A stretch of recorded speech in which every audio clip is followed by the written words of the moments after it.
Please state your name. Magandang umaga po sa inyong lahat. Ako po si Dr. Ethel Pineda Garcia, 64 na taong gulang at isang manggagamot. Noong ako po ay pinadalhan ng imbitasyon na dumalo sa hearing, sa unang hearing, kung saan ako po ay magiging isang resource person tungkol sa fake news. Pwede ilapit po yung mic. Reminder to all the Alright. members and resource persons, may problema po tayo sa audio. So, when you speak, please ilapit lang po yung mikropono. Salamat po. Nang ako po ay pinadalhan ng imbitasyon na dumalo sa hearing kung saan ako po ay magiging isang resource person tungkol sa fake news at ang pagpondo ng mga pogo at narcos, ay nasurpresa po ako dahil sa mga sumusunod. Hindi po ako gumagawa o nagsusulat ng news o balita. Ako po ay nagkokomentaryo lamang sa mga nababasa ko.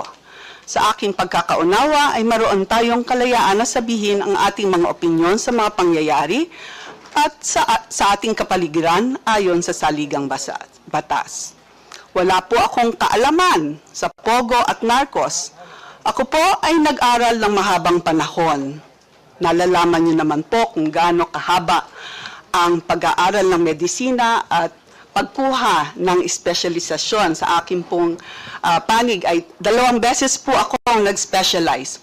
At nag-practice ng medisina sa hangad na mabuhay ng marangal na di umaasa sa iba, lalo na sa masamang pinanggalingan ng pera.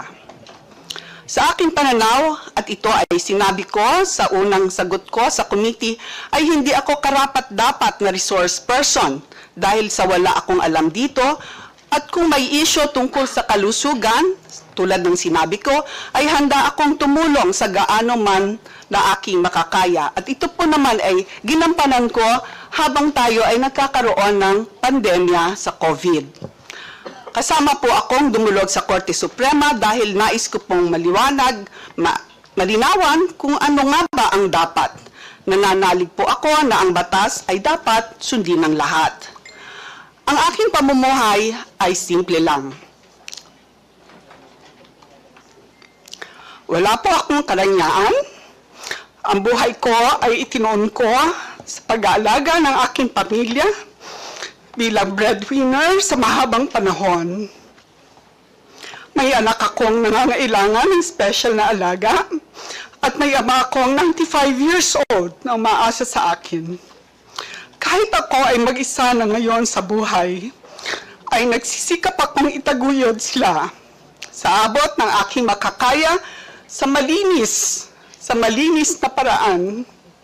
Wala po akong kapangyarihan maliban sa isinasaad ng batas na ating mga karapatan. Ang aking lakas ay nanggagaling sa malinis na konsensya. Kasiyahan nawa tayo ng may kapal. Okay, thank you. On December 28, 2024, Ms. Quezette, Yes, sir. you said, in Tagalog, ang tanga ng gobyernong to, not just as leaders, but as human beings. Is that what you feel? Sir, I apologize. I do not know what happened on December 28 to make me angry. But if I wrote it that time You're apologizing. for not... No, sir, I mean, I do not know what situation on December 28. Let me and what the continue on. context. Let me Yes, sir. continue on. Says, ipapamudmud sa mga naka-braces na nagbabakasyon abroad ang AKAP money tapos utang ng 629 billion. Yung budget ng ayuda this year na pinibigay kung kani-kanino na nag-mall tour pa yung mga tanga na 500 billion uutangin ulit kasi nag-deficit daw. Mr. Chair, Ms. Quezette, ang galing mo naman. Tanga ang gobyerno, ikaw matalino. Ano? Am I right? Tanga ang gobyerno, hindi matalino ka. Mr. Chair, when one is angry, one says bad things. And in the situation that, sir, Mr. Chair, in the situation when I found out So that our Mr. Chair, you still have words, no, Mr. Chair. Ibig sabihin, that you are actually telling your anger to your followers, your anger. Saan mo nakuha yung anger na yan? I mean, do you have the facts? Do you have the information? Do you have the documents? Mr. Chair? Sir, nasa news po na uutang tayo this year and last year. Well- Sir, sir, please, Mr. Chair, kaya ako nagalit kasi may nakita akong nakaakap na naka-brace tapos sir, I am not laying it on the congressman. I am laying it on the person who gave that person 5,000 despite na, sir, kasi taxpayer kami. Masakit, sir, na makikita namin na... Ms. Quezet, may I ask you the question, how much taxes did you pay? And I will tell you how much tax I paid. Sir, Ang katwiran mo, you're a taxpayer. Bakit? Anong palagay mo sa akin, di taxpayer? sir, hindi naman po kayo yung sinasabihan ko ng tanga, Mr. Chair. Kaya tinatanong It was the kita, Mr. process Chair. of distributing the Mr. Chair, up. tinatanong kita kung saan mo kinuha ito. Sa news mo lang pala kinuha eh. Wala kang documents. You cannot even tell me if you're telling facts or truth. Sir, nasa news po kasi sasabihin na mo, tanga ang mag-uutang tayo. gobyerno. My goodness, ibig mo sabihin, you're going to base your statement, tanga ang gobyerno, sa news na nabasa mo, Mr. Chair, and then you're telling me you're a journalist, and you're telling me that you're speaking the truth? Mr. Chair, respectfully po, those are my feelings. Kasi binamigay natin yung pera sa Therefore, AKAP. if that's your feeling, Mr. Chair, I demand that you apologize to this committee. I will apologize, Mr. Chair, for my bad words or for... I apologize for my bad words, sir. I Mr. apologize for saying the word tanga in my post.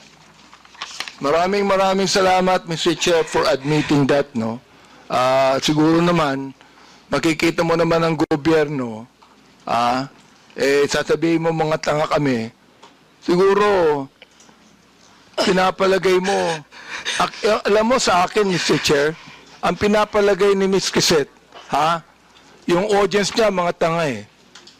Yun ang pinapalagay mo. Hindi ang gobyerno. Yung audience mo, mga tanga, kaya papaniwalaan nila ang sinasabi mo sapagkat yung audience mo mismo ang hindi nakakaintindi. Sinabi niya, facts to eh. Nakalagay, facts. Many are completely unrelated to drugs or EJKs. Some of them are still very much alive. You said you do not have any documents on that. Now look, Miss MJ na lang po. Para hindi po Miss MJ, po. you are accountable to the victims and you are accountable to us in the Quadcom. Pinasinungalingan mo kami. Pinasinungalingan mo ang mga victims. Now look, if you do not apologize right now, you listen. Yes, Your Honor. If you do not apologize, I am going to make a motion to hold you in contempt. I apologize, sir. And tulad nga po ng sabi ko kanita, sa susunod po ay maghahanap na lang po muna tayo ng mga under Yun. oath. At Okay hindi to, po ha? tayo magre-rely sa mga balita ng news. Salamat na lang po. Okay po. Kaya Maliwanag fake po. news. Yun ang ibig sabihin, non-fake news. Ito, tutuloy ko Salamat din po, Your Honor. Ito sinabi nyo, ikaw, binanggit mo na ito and this is something that you should apologize also. Anong sabi mo? Do not let these criminal forces twist reality to turn a strong, decisive leader into a monster. Now let me ask you, who are these criminal forces? Ms. MJ, please answer. Okay.